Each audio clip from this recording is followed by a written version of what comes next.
Hello, Slashies. Welcome to Slashed, a horror podcast where we talk about the scares, the screams, and the spooky stuff. My name is Grace. And my name is Wouter. And today we'll be talking about the 2022 sci-fi horror film, Nope. Just Nope.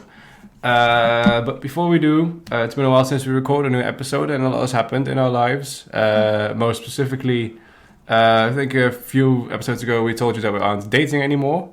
Now I'm happy to say we're not engaged anymore, for we are now officially married. Yay! Woo! So with that in mind, without further ado, I would love to pass over the mic to my wife, who will now do the recap for this film before we dive in. Thank you very much. Nope is a 2022 science fiction horror film written and directed by Jordan Peele. It follows siblings OJ and Emerald Haywood as they discover that a hostile alien life form has claimed their late father's horse ranch as its territory. Emerald convinces OJ that they can save the ranch from financial ruin if they can get clear footage of the UFO. They team up with electronics expert Angel, but filming the ship appears impossible due to its anti-electric magnetic field. OJ discovers that the UFO is not a ship, but a living creature, which becomes violent when looked in the eye.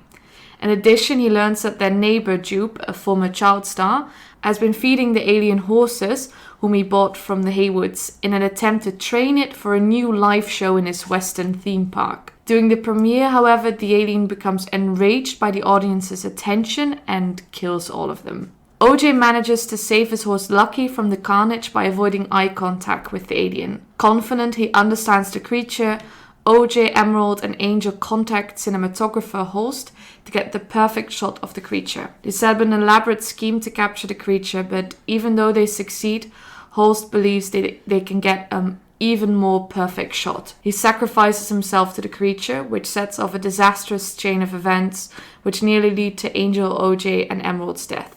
In the end, OJ makes eye contact with the alien, allowing Emerald to escape the ranch to the Western theme park. Here she releases a gigantic cowboy balloon to lure the alien. Right as the creature attacks, she's able to set off the camera in a rigged wishing well, finally capturing the perfect shot. The alien then seems to die as the balloon pops inside its stomach. Reporters arrive, but Emerald doesn't care as she sees OJ and Lucky appear from the falling cloud of dust. Yes, thank you very much. What a cool movie. Absolutely great. Yeah, really surprising as well. Like, even though, funny little thing, even though I thought we'd both seen the trailer in cinema, but apparently Grace had averted her eyes, not wanting to be spoiled. So even though I kind of had an idea what this was going to be about, like that it was going to be like an alien invasion film, yeah, it still had so many twists and turns, and it had a really cool, classic Western flavor with the score and how it was filmed. It was just really tense and really entertaining to look at throughout, and just really interesting. It was so good. Honestly, I think this is definitely my top one movie of the year. Yeah. Right now. Yeah, same. And definitely, if I had to make a top 10 horror films, this would score super high. Yeah, there's also so good. Yeah. And usually we say that the better the film, the easier it is to recap, right? Mm-hmm. And honestly, my initial recap was just the first two sentences. It was just, the Haywood siblings who discover a hostile alien life form on their late father's ranch. Yeah. And then they try to capture it on film. Yeah. Because that's it. That's basically the plot. And that's so good because it means it is super focused. And the film actually gets to go really in depth of that plot, of that theme, basically. Yeah, exactly. It really gets to explore it, rather than throwing in a billion side plots and characters. Yeah, and also that also gives it space to sort of get creative with certain tropes and shit. Because, for example, when you have the final showdown with the alien jean jacket, they call it, after one of the late father's horses, I think. It was the horse that was promised to Emerald. Oh, that's the one, right? Yeah. But then they were going to use it in a film. Scorpion King. And then it didn't get used in the film. Yeah, because they ended up using camels. Yeah. which I think is, I don't know if Scorpion King is like a film, I think it's a reference to The Mummy. I don't know. Yeah, it doesn't really matter. Anyway, this is the final set piece of like when they go to Lord Jean Jackets to the farm and film it, right? And then they have the whole field set up with these flailing tube men, you know, the ones that are always out of like the car car dealership. sale. Yeah.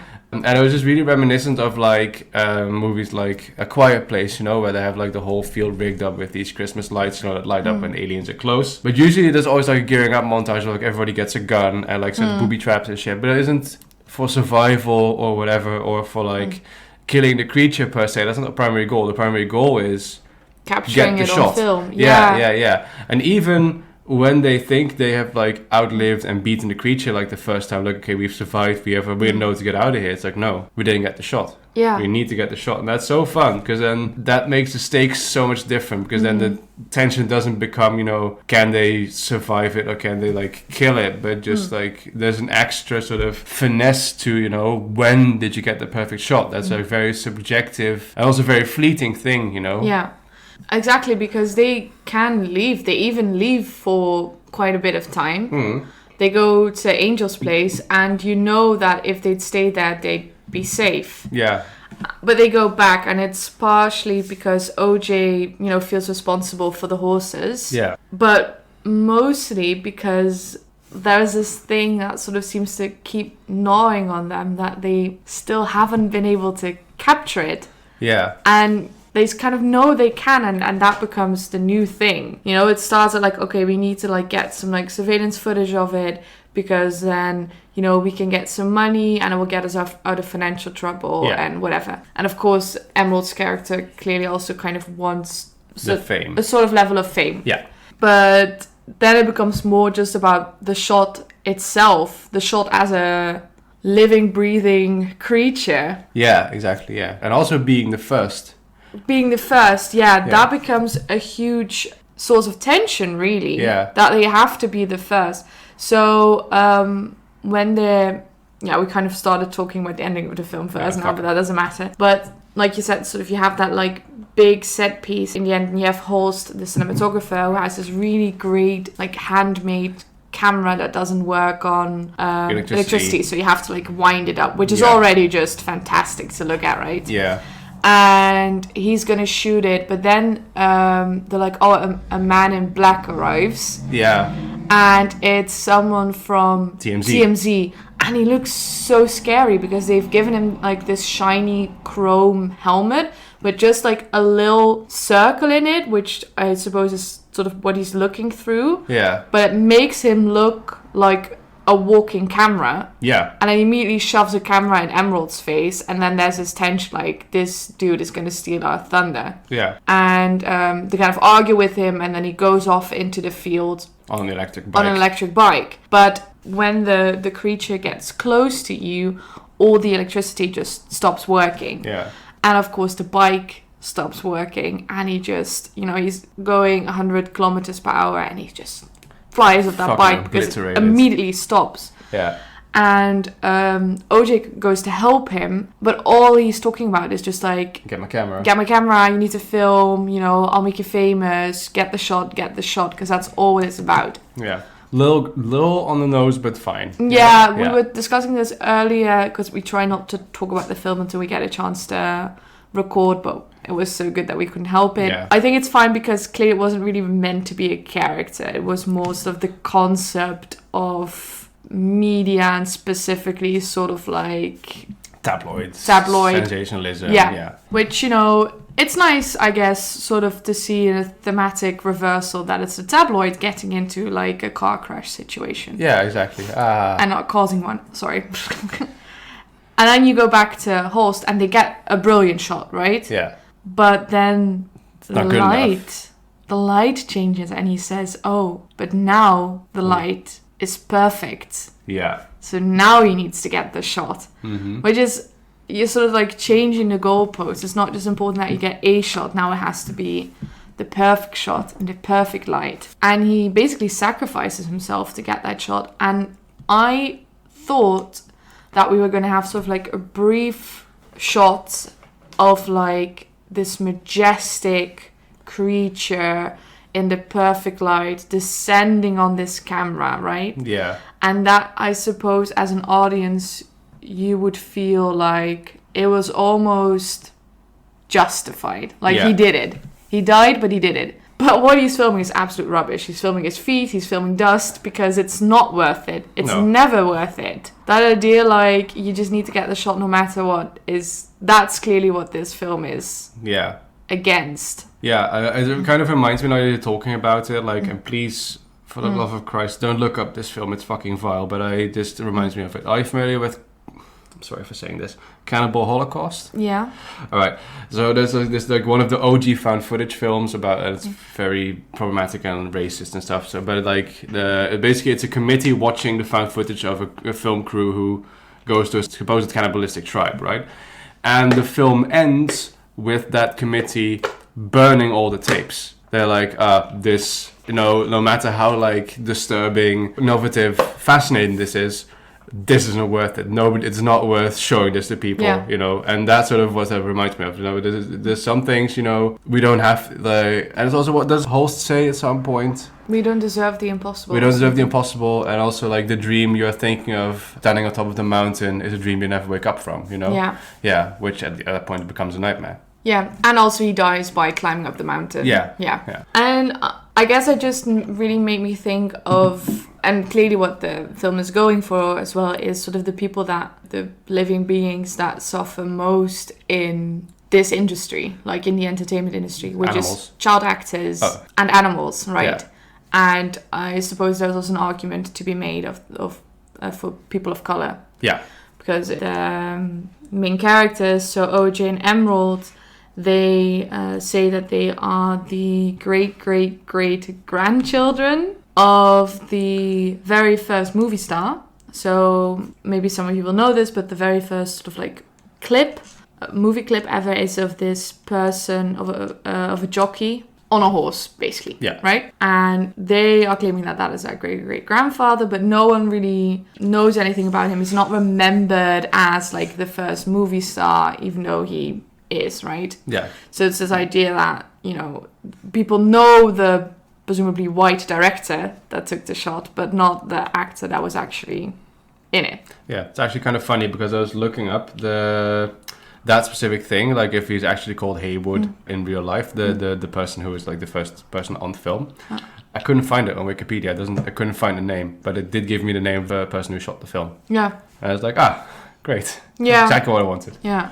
So yeah, it's going into that. And then just to make it absolutely even more brilliant, so the whole time the alien sort of looks like a UFO, right? You can clearly get why, sort of a UFO, or maybe like a stingray. Definitely, yeah, stingray or jellyfish or maybe even like a mushroom. Yeah, so a mushroom. It's sort of getting this shape, right? Yeah. And then you sort of have this lighter underbelly and then just this hole. Yeah. But then he sort of like unfolds, and then you see the actual mouth of the creature, or maybe it's the eye, and it's square. And it sort of starts to unfold in these like square pulses, like rhythmically, like a camera. Yeah, like frames. Yeah, like a shutter. That's it. Like a shutter. Yeah. I was just looking. I was like, oh, this is so brilliant. Oh, this is film. This is not cinema. This is film. Yeah, this is art. Yeah, will make you feel real smart. Yeah. And I love, it's always like that can make or break a film. Like I remember back in the day when Back to a Quiet Place came out, some people really hated that, what the monsters look like, because that sort of ruins it. And I liked that initially in this film, the monsters really toned down, like literally just a disc with a hole in it. Yeah. And then for the grand finale, it's just this sort of magnificent... Yeah, spectacle. Spectacle, sort of ethereal. It's beautiful in a way. Yeah. It's really beautiful, like also like angelic in some sort of way, like but more like if you like the real, like what I call those real biblical angels, where like super fucked up and have like a lot of eyes. Do not be afraid. Yeah. Fear not, Joseph shot himself. So that kind of thing, And then there's also for me that kind of melancholy, and it also kind of reminded me, when they do kill the creature in the end, there's at first no like triumphant music or anything, you know, and there's this sort of elation of, okay, they're safe now. But there's also sort of the melancholy of they've just killed this extremely, probably one-of-a-kind, rare creature. It's another creature that died for the shot. Yeah, and it immediately reminded me of King Kong. Ah. Which I think Jordan Peele also said is one of the, among many, one of the inspirations for the film. It's like there's, you know, it's, you know, it's clearly not a safe situation for them, but also it's really sad that this creature had to die. Yeah, because clearly it's being riled up, right? Because it's attacking horses, but that's only because Jupe is actively feeding it horses. Yeah. Which probably means that now this creature thinks, okay, horse is food. Yeah, It doesn't eat people. No. And it only starts eating people when it feels threatened by them. Yeah. Yeah. Yeah, because as I think OJ says at some point, it is its territory that they are living on, you know, which sucks for them. Yeah. Because, you know, it's just very bad luck that they happen to grow up in its territory. Well, more so I think the implication is that because Jupe is feeding it, it now says, okay, I live here now. That's taken residence. Yeah. Yeah, fair enough, yeah. Yeah. Yeah. And I like that it just looked like a UFO in the beginning. Yeah, for sure. Yeah. And that's completely fine. And I actually was thinking, like, I'm sort of glad that they didn't try to, like, reinvent how UFOs are supposed to look. No. Because it's freaking scary this way, right? Yeah, for sure. And then when it did unfold and it became, like, this majestic creature, it just felt so... But it was also, it happened in sort of the part of the film where it added something. Yeah.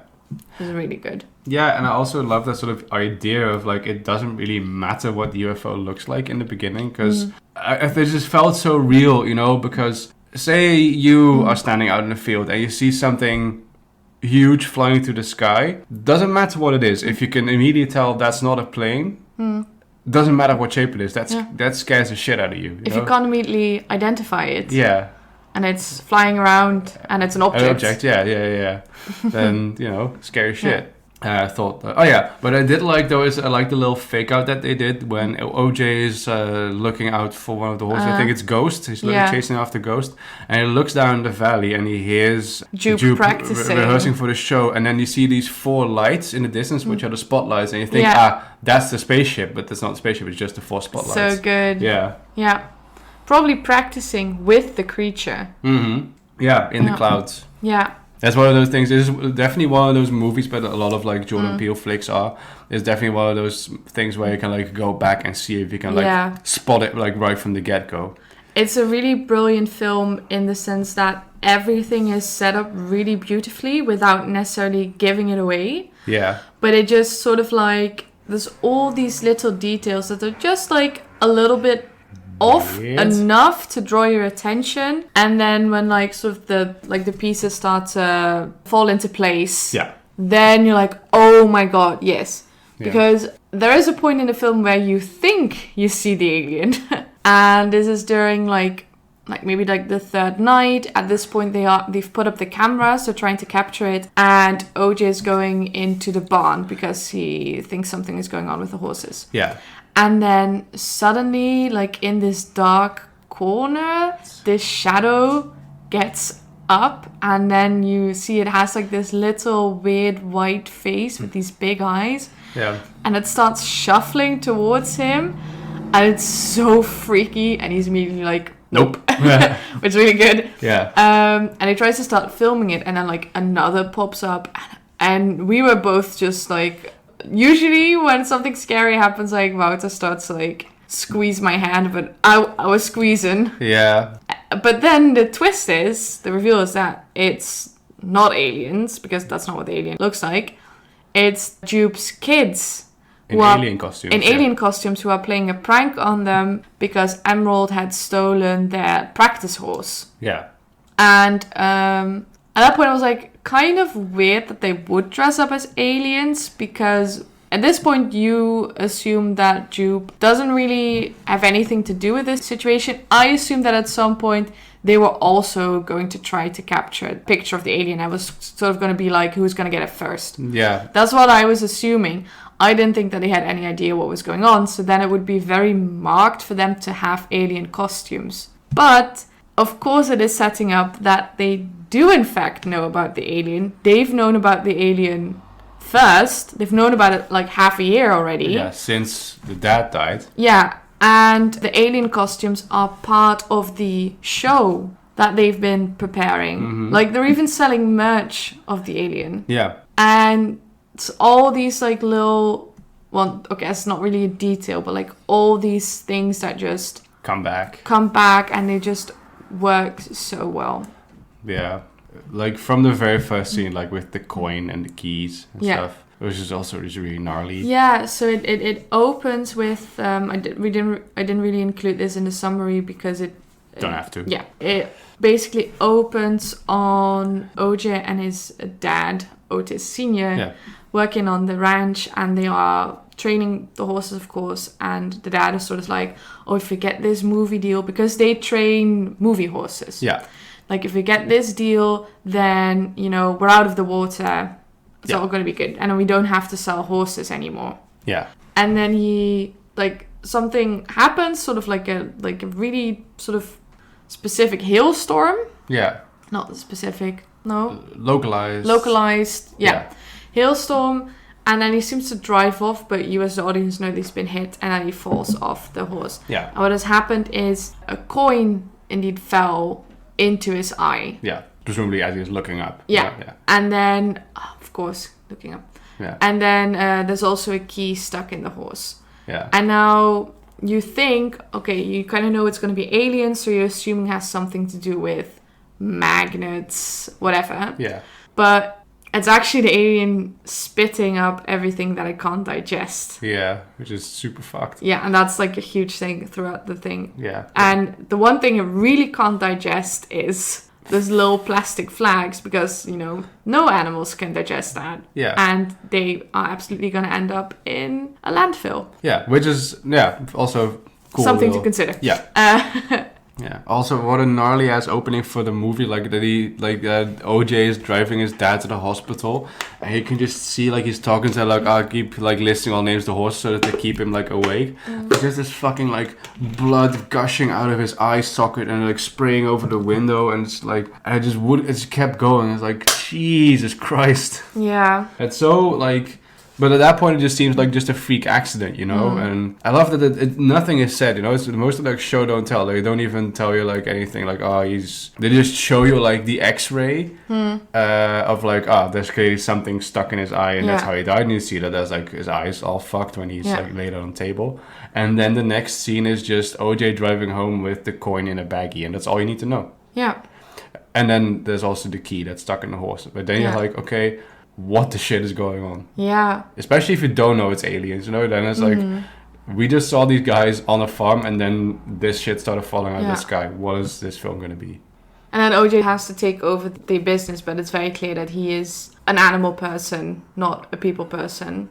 Yeah. Yeah, right? Yeah, exactly, yeah. And then you also get like this scene where he sort of has to take over his dad's business, and he has to do like the commercial with Lucky, I think. And that is already sort of setting up that basically how the industry treats animals. Yeah. And he is trying to explain to them like, okay, no sudden movements, no sudden noises. The horse has been here for a really long time. It's getting really tired. Maybe we need to take a little bit of a break. And like no one is listening to him. And he's clearly sort of like struggling to make himself heard as well. And then they put this sort of thing in front of the horse. I think it's for special effects or something, and it's like this ball, this chrome ball, and it has like sort of like a mirror on it. And then I think it's just the guy like sort of like idly twisting it, and then he twists the mirror bit to the horse, which then makes the horse freak out because it's seeing eyes stare back at it, and then it starts kicking, which of course is also like, it's setting up all these things. It's setting up the whole like theme about like how animals are treated in the entertainment industry, that it's all about the shot. It's not about the animal at all. It's setting up or the safety of people around the animal. It's setting up OJ's character, that he's an expert on this, but that he's, you know, uncomfortable in this industry. It's setting up Emerald's character, at least in the beginning, because she is sort of like distances herself from the ranch, but does have an affinity with the entertainment business.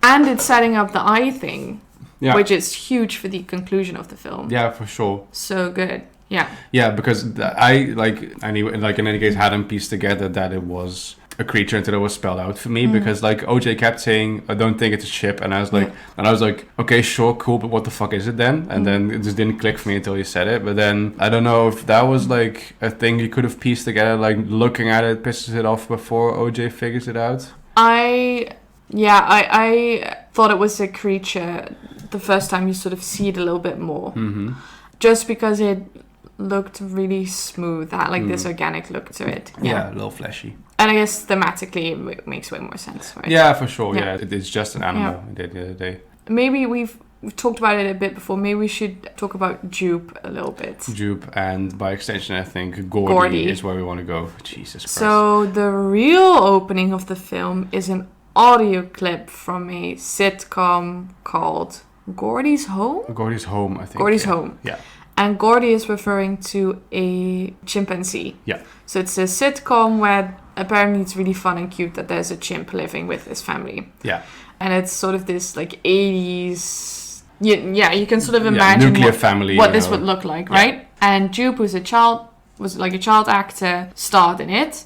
And then you only get like this really weirdly chipper but ominous feeling dialogue from the sitcom, and then a clip of just this blood-covered chimp in like human clothes with like a birthday hat on. Yeah. And then just carnage. Yeah. And you... in a like live TV studio. Yeah. Yeah. And he like takes the hat off. He's like sort of like pushing a lady who's on the ground, sort of like to get her to move. Yeah. But you know exactly what happened here. Yeah.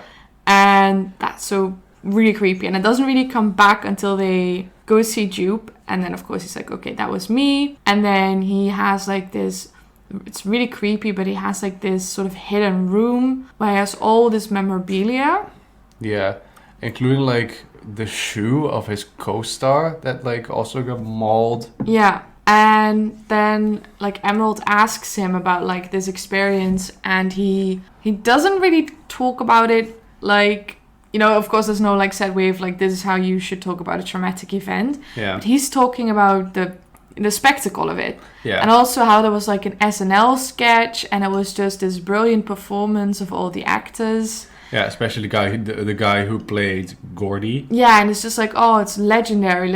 Look it up on YouTube, right? Not at all about like how traumatic that obviously was. I didn't even realize that he was there. Yeah, because that's sort of like... I only thought he was on the show, so, you know, he was close to the people who it happened to. I didn't even realize he was on set at the time. Until you get the full flashback. Yeah. Where you see that he had been under the table hiding the whole time and saw the whole thing. And Gordy even, like, came up to him, but sort of seemed to calm down when he saw him. Yeah. Probably because there was, like, a little tablecloth in between them, so he didn't see make direct his eye contact. eyes. Yeah.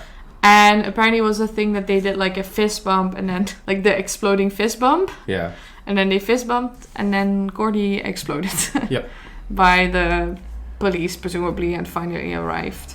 Yeah. Yeah. That was really so tense and scary. Yeah, and honestly, like that is sort of what makes the film relatable, you know, because it's kind of hard to buy into, right? There's like this huge flesh mushroom that comes to your farm and eats you, like that is a fear that you have to buy into, like going into the movie. But if you sort of mirror it to like being in the room with a chimp, that's, you know, we were talking about it in the car, like, oh, what would you do? What should you do if you're like if this happens to you?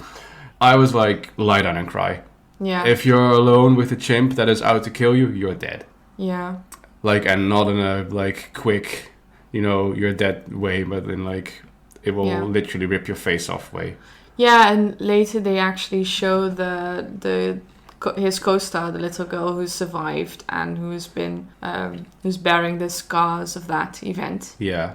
And who apparently is in the trailer, which I hadn't seen. Yeah, that's kind of lame on the trailer, to be honest. And I don't know who made the trailer, but I Usually think not the director or whatever. No, but kind of there it's kind of played for shock value because like the whole thing is that she wears like a veiled hat because of course her face is disfigured, and then the shot they use in the trailer is where her veil sort of billows up in the air, and then you see her disfigured face, but it's played for like scary lady. Look at this weird alien lady, but it's clearly not the intent of like the scene when you see it in the film. No, because she's supposed to be like, it's supposed to remind you of like what a horrible event that was for her. Yeah, and how this sort of must be like bringing back the memories, because it's basically the same thing. Yeah. But I think the Gordy scene definitely one of the scariest scene in the film. Yeah, because even when you see it unfold, that Jupe is safe because he made it out. Mm-hmm. But it's still just the unpredictability of it being a wild animal. Yeah. And at the end of the day, also just is again the same melancholy, and also of course this is even more harkening back to King Kong. Mm-hmm. Like he's just an ape at the end of the day, and they just got gunned down. And he does like the fist bump even, like clearly sort of like recognizing this as like his friend almost. Oh man. Child is scared, so he's probably trying to console it. Yeah. I just get really sad if I think about like how having a chimp as a pet was like a thing back then, right? And like for sure. Giving it cigarettes and dressing it up in little dungarees, and it just makes me really fucking sad. Yeah, I remember being on holiday with I think I was there. Maybe my parents have just told me, but I must have been really young. We were on holiday on like a French camping, and then like as part of like the entertainment, they had I think a monkey, and my mum called the police or like animal protection on, and they would do nothing. Yeah, because that was okay. Yeah. Back in the day. I am glad that we are getting rid of those kind of practices. Yeah. Very much a side note, maybe we'll cut this, but quite a while ago I went to a circus in Spain, and at some point they were like, okay, we're now going to do our camel act. Mm-hmm. And I was like, oh dear, this is one of those circuses that still use live animals. Yeah. But then he explained like, we're, not allowed to use live animals anymore, but it's a really good act and we don't want to deprive you from it. So 2 of our colleagues will now perform the camel act. Oh, funny. And then it was like 2 clowns in a camel suit, and sort of like this idea that they were arguing over who got to do what stunt in the front and in the back and stuff. And it was so funny. And I was like, this is how you should do it. That also feels really Key and Peele-esque. So I think we won't cut this. That's fun. Fun story. Also, clearly Lufa wants to be in the episode because she's running up and down the table. Mm-hmm. So now we have to make the mandatory announcement. Lufa has been treated respectfully during the recording of this episode. Mm-hmm. No animals were harmed as of yet, depending on how her behavior continues. And where possible, we will CG in the cat instead of using a real one. Yeah. Let's see, what else have we written down? Oh yeah, it was also it's the same thing with with live animals. You all know the lion logo that you have in sort of at the beginning of certain films, the Metro-Goldwyn-Mayer logo with like the roaring lion. That lion also killed 3 people right after that had been recorded, and then also of course was shot to death. Rip lion. And interesting fact, I am to believe the researchers at QI, the roar you're hearing is not actually a lion.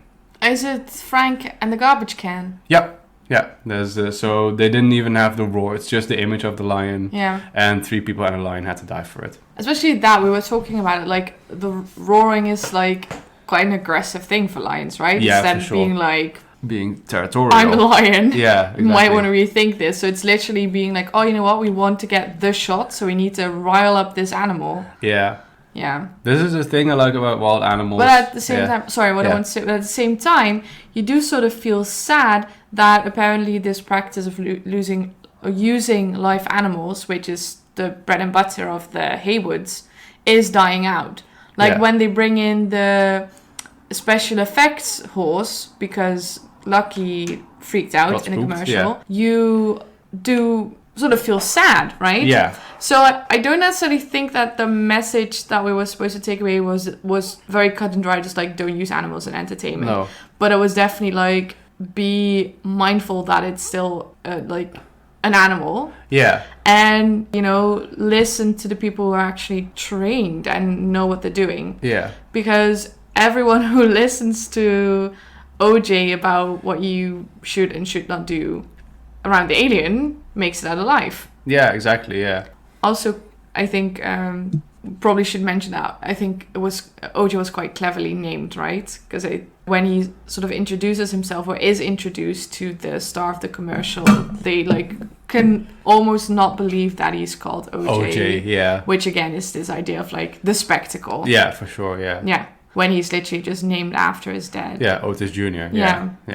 So we've been saying that this film is a sci-fi horror film. Yeah. But it clearly also has a lot of elements from another genre. Western. Being westerns. Yeah. And especially the score is really brilliant because... It's great. Especially near the end, we get this quite majestic... Western score, basically. Yeah. And there are these moments where I was like, okay, are we going into territory where it's getting a little cheesy? But I think it towed the line really well. Yeah. And it also had like a few of those shots that felt very westerny.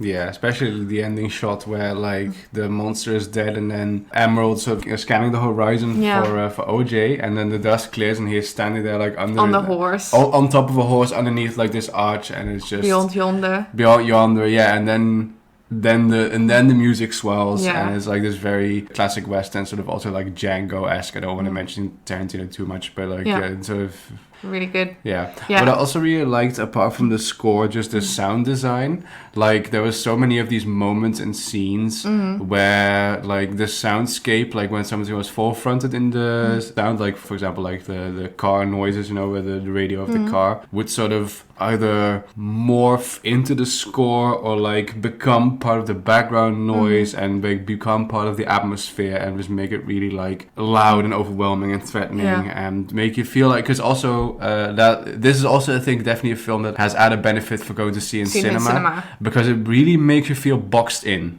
You know, it really feels like you are enclosed on this ranch. You know, you can't leave the ranch because then you will get got. You're also really enclosed by all the sounds and the things happening around you. Especially these moments where the creature's flying around and it has just eaten something, or at least just like sucked something up, because then you can sort of like hear this really terrifying like echoey scream of the still life creature being digested inside of this alien. Yeah, it's super fucked. And sort of like hearing that fly around you really works best when you're in cinema. Yeah, for sure. Yeah. This is brought to you by Dolby. No. Yeah, and IMAX. Yeah, there's also this great, it reminds me of this great scene in also a King Kong film, in Kong Skull Island, where John Goodman characters gets eaten by one, I think they're like skulkers or something, and it has like one of them old-timey cameras with like the big flash on top of it. Oh yeah. And then the flash keeps going off in the creature's stomach as it like scuttles away through the mist, and it's such a fucking like creepy scene.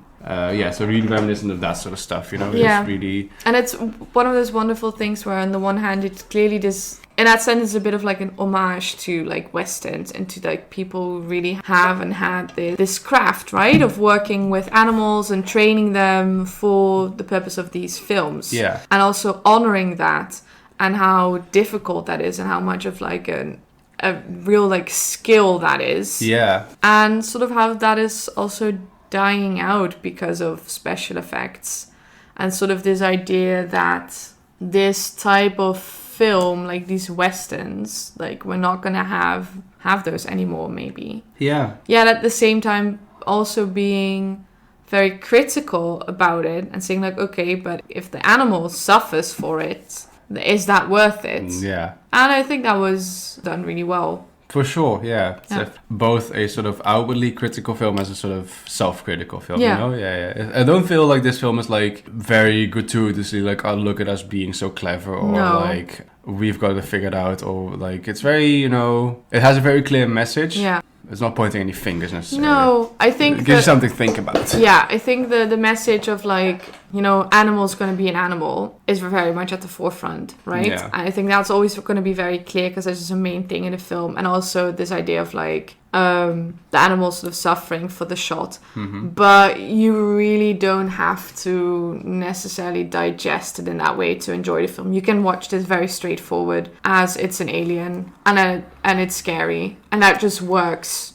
so well. Yeah, and that's fine. And I think that also shows that it's just a really good film if you can just take it at face value, but you can also dissect it in 10 million tiny little pieces. Yeah.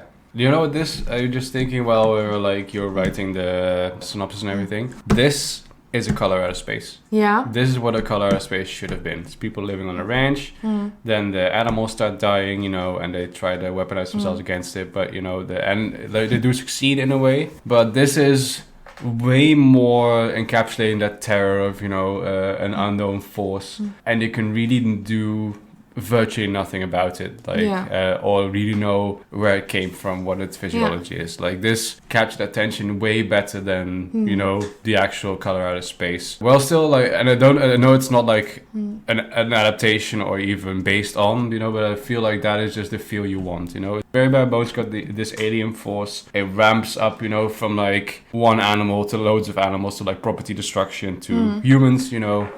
And then there's this climax of either everybody dies or you get out of there. But then there's this sort of, and then it sort of twists on itself like, okay, we can get out of there, but we want to get the shot, you know? I was honestly scared that there was going to be body horror in it when I saw sort of the quote they put on the screen to start with. Yeah, what was it? It was something like, I'm going to make you vile, I'm going to make you a spectacle. Yeah, wait, I got it here. And I was like, oh, please, if there's going to be color out of space, if there's going to be body horror, I'm going to be so sad. Yeah. I will cast abominable filth upon you, make you vile, and make you a spectacle. Yeah. Nahum 3:6, biblical.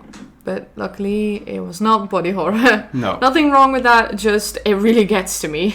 Yeah, I mean, it's each his own, or the anti-own. I think really what you're trying to say is that you feel like Nicolas Cage should have been in this film. Honestly, no. It was brilliantly acted. It was really, brilliantly acted, the actors are so good. I think if Nicolas Cage had been in this film, I would have found it acceptable if he had played Holst. Yeah. Yeah. This man, I'll look up his name or not, has an amazing voice, by the way. Yeah, wait, I'll look it up while you talk. I think there's very few people that can recite one-eyed, one-horned, giant purple people eater and make it sound scary. Yeah, for sure. Michael Wincott, he's called. Very, very cool voice. He reminded me of the critic from Ratatouille. Ah, yeah, Anton Ego, yeah, for sure. It just had that vibe. And, oh my god, yeah, I mean, Daniel's always absolutely fantastic. I love Daniel Kaluuya, absolutely. And Keke Palmer, like, True Jackson, VP, I love that show so much. So every time I see Keke in anything, I'm just like, yes! And she was so good. And I think that, especially that final scene, just her sort of face journey after she gets the shot and she's looking out. And I thought she was looking at the press. Because I do think the last scene sort of suggests that maybe they didn't get the only shot. Because there's a bunch of people with cameras. So that it's sort of like it's all for nothing. Mm-hmm. But then you see that she's not looking at that. She's looking at her brother who made it out alive. Yeah, for sure. Because that is what matters. In the end, that's what matters, Yeah.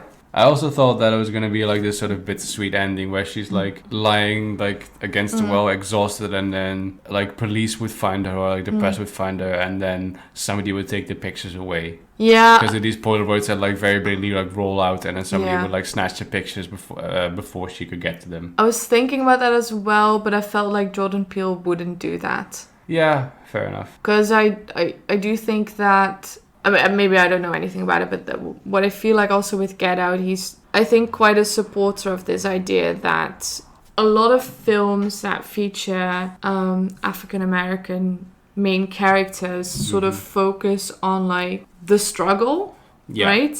And pain and torment and trauma. Yeah. And I think that's why he sort of makes it a point to have his heroes succeeding in the end.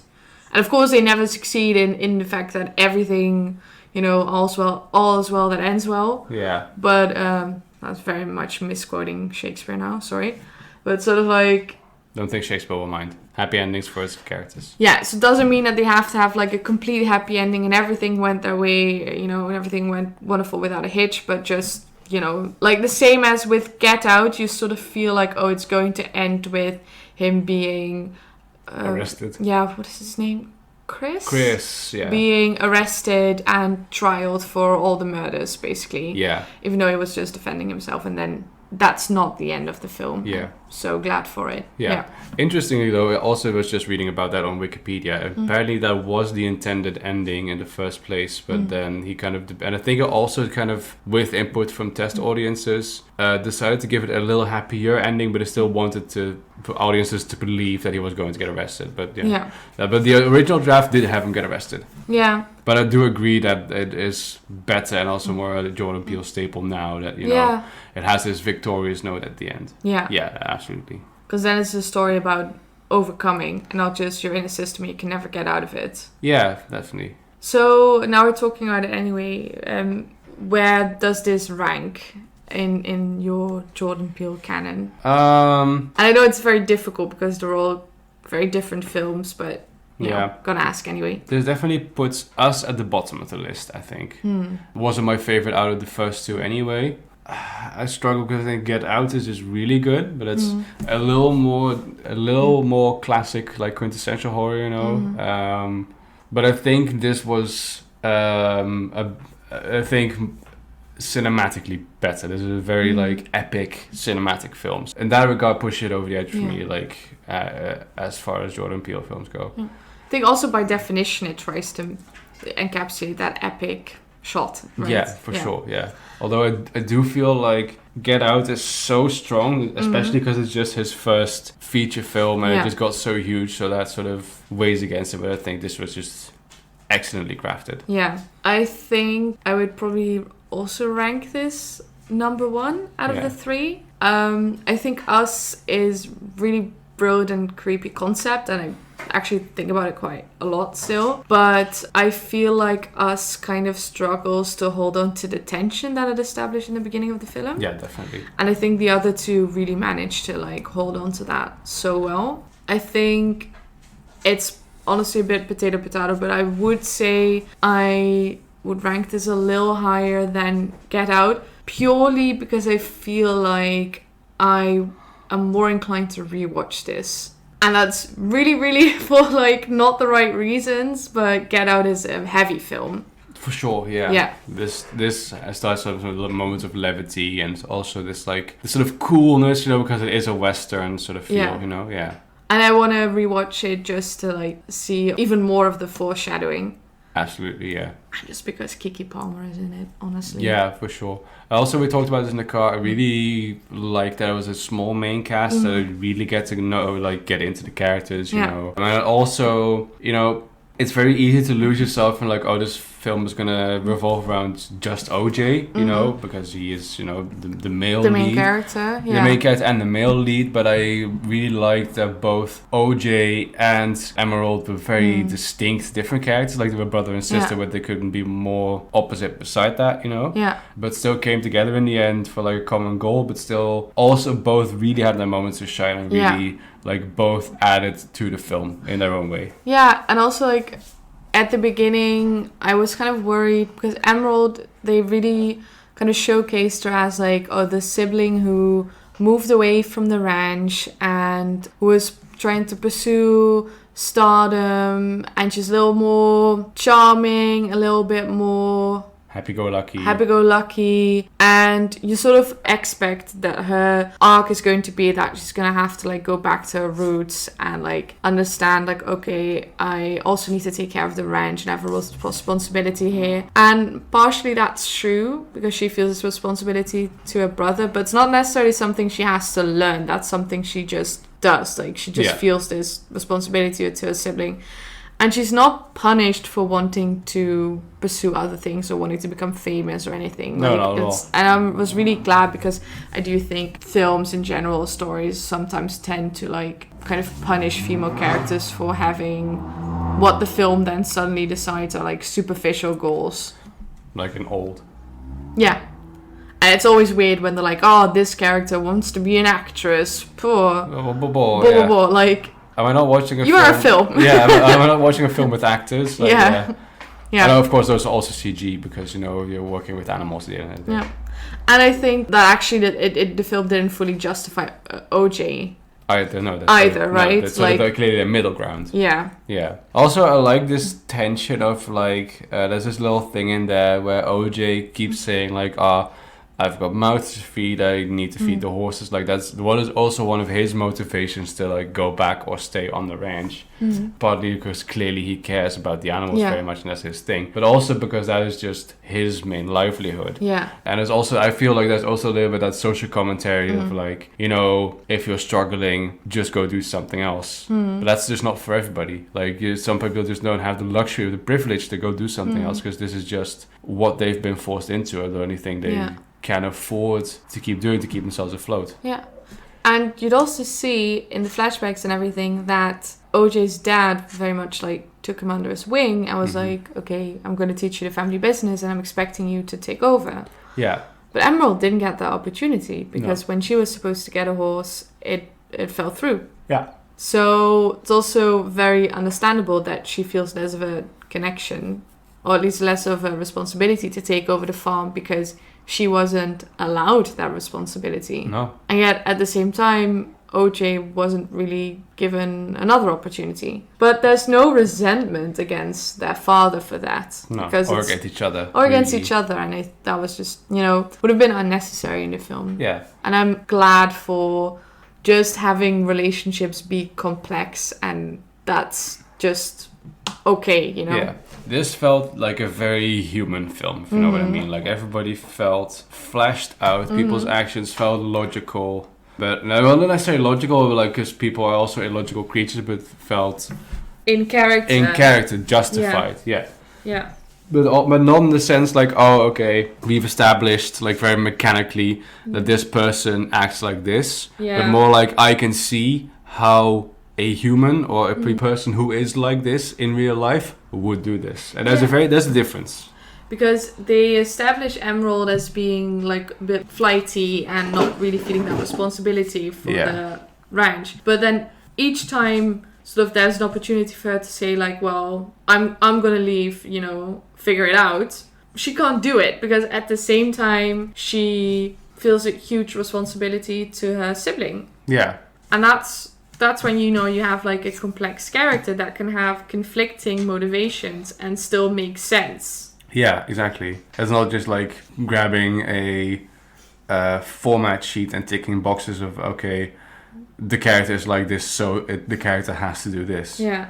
It's a person with like intricate motivations that can change as well, like depending on the situation. The only one thing I didn't really get Yeah, lay it on me. is where I completely missed that the training horse was from Jupe's park. Oh no, that I only pieced that together when they literally tell you after like the kids break in. After the kids break in, so after Jupe has been to that farm to come and ask where did you get the horse. I was like, what is he doing here? Oh, he's just inviting them to the show. That's very nice. No, they clearly like they pan over the training horse when OJ first goes to Jupe Valley or whatever it's called. Jupiter's claim. Jupiter's claim. And then goes out to do some shopping and then comes back way sooner with the horse. So yeah. Well, it's okay to miss it, but It was established. foreshadowed and established, yeah. It was just me. I was like, I didn't get it. That was the only thing where I was a little bit like semi-flimsy. I thought that was the one thing where the film kind of lost me, but just a little smidge. Like Jupe comes over and it's like, howdy neighbor, training horse, you know? And then he wants to go like, oh, where'd you get it? He's like, oh, we have one just like that. And then he wants to go into where'd you get it? And then Emerald cuts him off and says, oh, where'd you get yours? You know, sort of like shutting down the implication that they've stolen it, you know, because, you know, that's, of course, you know, why would you assume we've stolen it and such. And yes, sure, it would be rude / racist to assume that they have stolen it. But, you know, it has very recently been stolen. They can only have gone so far. And it is kind of remarkable that these people just happen to have the exact same training horse you have with the exact same flags on it. I mean, but then you're assuming that Jupe bought it. Fair enough. And I think in hindsight, the assumption is that he didn't buy it. But the fact that he didn't, like, raise a stink is also foreshadowing. Because he doesn't want the police to come to his... to Jupiter's claim, have to explain why he's using a training horse, because then he'd have to give away what he's working on for the show. Yeah. I didn't realize. Yeah. Fair enough. Also, I thought it was so brilliant that there's not even a big crowd. No, it's like 40 people, I think they say. Yeah. which is not that many. And like a lot of them are employees. Yeah, and like the whole Jupe family, which is like 5 people. Yeah, that's interesting indeed. I didn't even like consider that. Unfortunately, a lot more people than there were in the movie theater. Yeah, there were 6 of us. Yeah. So, on a closing note, go see this film. Yeah. It is really well worth it. It is scary and tense as shit. It is really well written, well performed, well crafted, well worth your time and money. Yes. Don't buy snacks, bring your own snacks, smuggle them into the theatre. Paying €5 for a bag of popcorn is bullshit. Yeah. Boycott popcorn. Yeah. En on the bring your own snacks, stay hydrated. I've been Wouter. I've been Grace. And you've been slashed.